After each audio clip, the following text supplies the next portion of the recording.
So, welcome, people of God. So, I want to share with you a word of edification. And this is something that came up.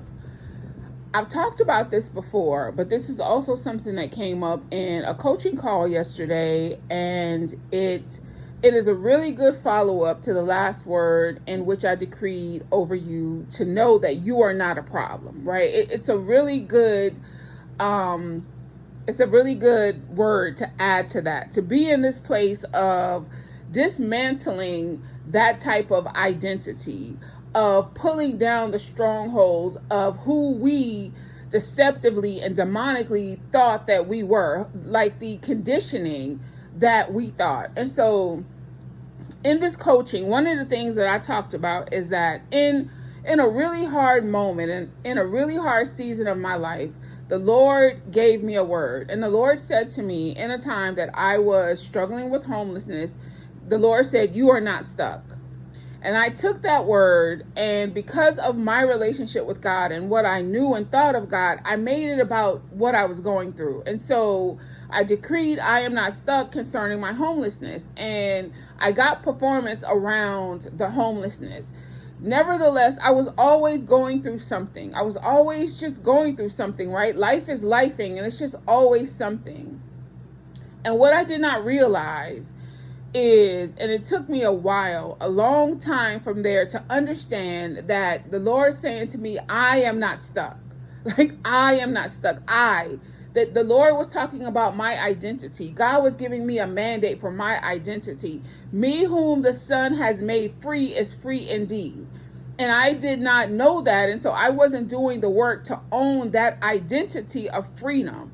And so when we've lived a life where we've gone through stuff and it's been drama and trauma, and we don't even know the belief system that we felt stuck in, that we have consented to, that does not belong to us, we're not even aware, then life is always going to be lifing, right? Jesus said that we're going to be in this world. There's going to be trouble in this world, but that in Christ, like Jesus has overcome the world, and we are not of the world. And yet so much of the conditioning and cycles and systems of the world, we still feel victimized by. We're still bullied by what's going on out there. This is why when we are praying and we petition for God, we're still feeling bullied by time. We still got this thing on this timetable. We're still looking at opposition. We're still looking at what's coming against us. We're still feeling like it's not going to happen for us because we're still identifying with being stuck. It never happens for me. I can do all the work. I can do all the stuff, but deep down, you're not even aware that there is this stronghold that I am a stuck person. That's what's going on. It's that false, demonic, deceptive identity that I just don't walk in the fullness of the desires of my heart. It just doesn't work that way for me. I'm always going through, and it leaks out. It leaks out in the comments. It leaks out in the conversation. It leaks out in everything in your life. You are not stuck, and you have to stand in that. Also, in this coaching, right, the person asks, like for real, Romania, like when you are in something or just in life, like, how are you doing the work? Like God told Joshua, day and night. Day and night. The truth of the matter is your mind don't shut down. Like, I read somewhere, neuroscience, y'all know I'm into that we have like 70 to 80,000 thoughts a day. We're just only aware of a small percentage. So listen, I'm washing dishes, I'm preparing something, I'm driving, I'm meditating on some truth. I told y'all this before. I'll be in Target speaking in tongues under my breath and don't care.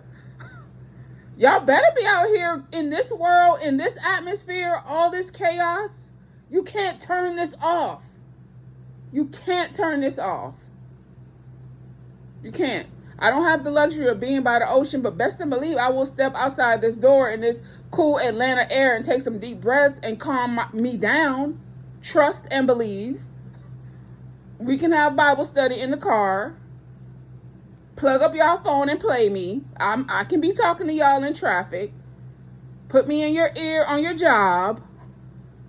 It is what it is. You are not stuck. That financial situation, you are not stuck. That relationship thing, you are not stuck. That is foundationally that lie that keeps it literally. That's what it is. That's what it is. And we don't want to acknowledge it. We don't want to talk about it. So we package all these stimulating words on top of a corrupted and contaminated belief system. You think I'm talking just to be talking? Ask the children of Israel when they are in the midst of what it is they have wanted for years and years and years and years, and they identify with being weak and insignificant. We can't do that. I can't go. We literally think, if I have the thing, I'll be good. If you feel like this, not having the thing, you think having the thing is gonna, yeah, I'll be good when I get it. I'll be good. Like once God does this thing, that alone is not the language of faith. That thing has to be real to you now. I told y'all on the live the other day, these giants are evidence that you're in the promised land and you're not stuck.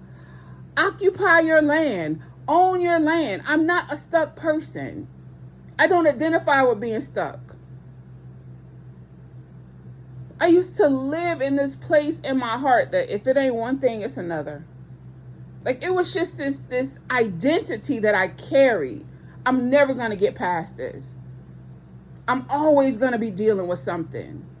I'm always going to be victimized by something in my life. I'm always going to feel rejected. I'm always going to feel hurt. That was what was in my heart. That is the identity of a stuck person.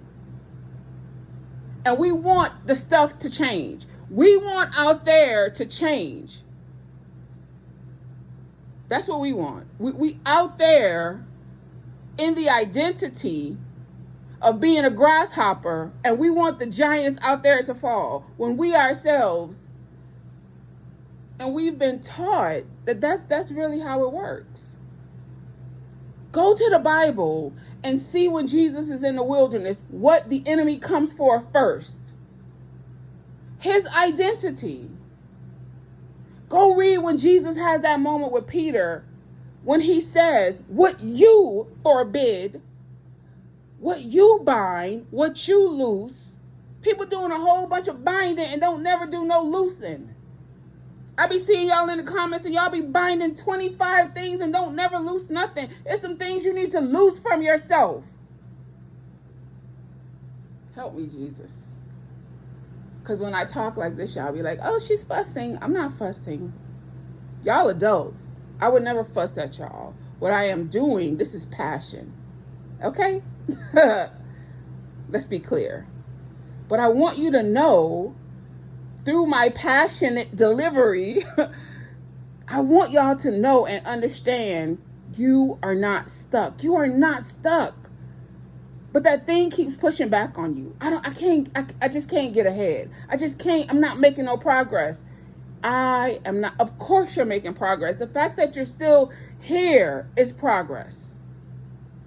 You're not stuck. You're not stuck. Time is going to time. Time governs the earth. Time is going to time. Quit letting time bully you. Quit letting the opposition bully you. Quit letting how it looks bully you. You in your having. We don't care about how it looks. I am not a stuck person. Me, whom the Son has made free, I am free indeed. I'm free in my mind. I'm free in my body. I'm free in my heart. I'm free in my finances. I'm free in my relationships. I'm free in the words I decree. I'm free. Me, whom the Son has made. The work of the cross is finished. I've been born again.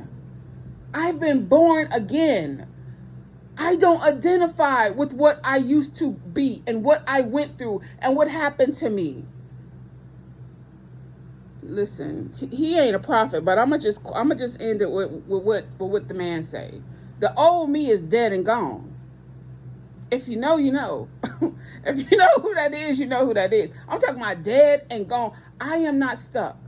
When stuff tries to show you, no, I'm not stuck. I'm free from this thing. I have performance in this thing.